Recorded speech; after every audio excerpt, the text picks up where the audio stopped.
Project 671 RTM multi-purpose nuclear submarines were referred to in the USSR and Russia by the Project Cipher, Shuka B. In America, the boats of this project were given the name Black Prince. This name was not given by accident. The first Soviet nuclear submarines were very noisy. The Americans called them roaring cows.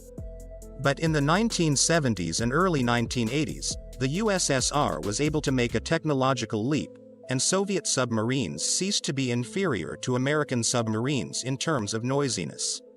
In October 1983, the K-324 went out on its first patrol, one element of which was to track the American frigate, McCloy, FF-1038 type Bronstein, which was testing a towed array surveillance system, TASS, hydroacoustic antenna. The antenna was a long cable with sensors mounted on it. The peculiarity of towed antennas is that they could look through huge water areas. To understand the atmosphere of those years, let's remember what happened this year. On September 1, 1983, a South Korean airliner en route to Anchorage was shot down over Sakhalin.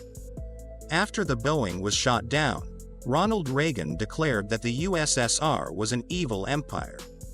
A Soviet submarine made contact with the frigate and began monitoring the tests.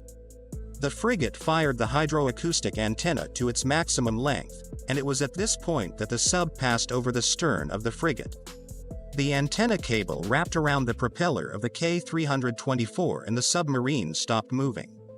Avoiding the risk of sinking to a 5-kilometer depth at a working diving depth of 400 meters, the submarine surfaced.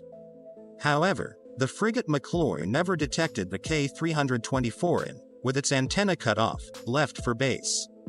The submariners who came out on top found that a cable about 10 centimeters in diameter was caught in a loop on the stabilizer of the boat. Attempts to free the propeller themselves failed. The rugged cable could not axe and machine gun fire could not cut it. Twice an attempt was made to go underwater, but each time the submarine began to sink deeper, so we decided not to risk it and stay above water. In the morning, K-324 was spotted by a Canadian airplane. Later, 2 U.S. Navy destroyers came to the scene of the accident. With a strong desire to retrieve the secret antenna, the Americans lifted the deck helicopter, trying to hook the cable. After failing with helicopters, American sailors tried an altogether exotic method.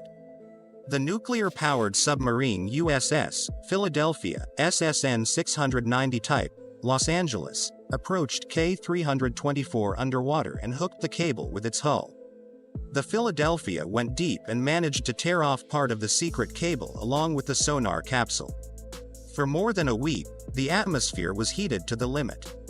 The commander of the Soviet submarine handed out weapons to the officers and ordered the submarine to be mined in case of a possible attack, so that it would not go to the Americans. A few days later, the Soviet reconnaissance ship Nakodka came to the rescue of the submariners, and then the salvage vessel Alden, which towed the submarine to Cuba.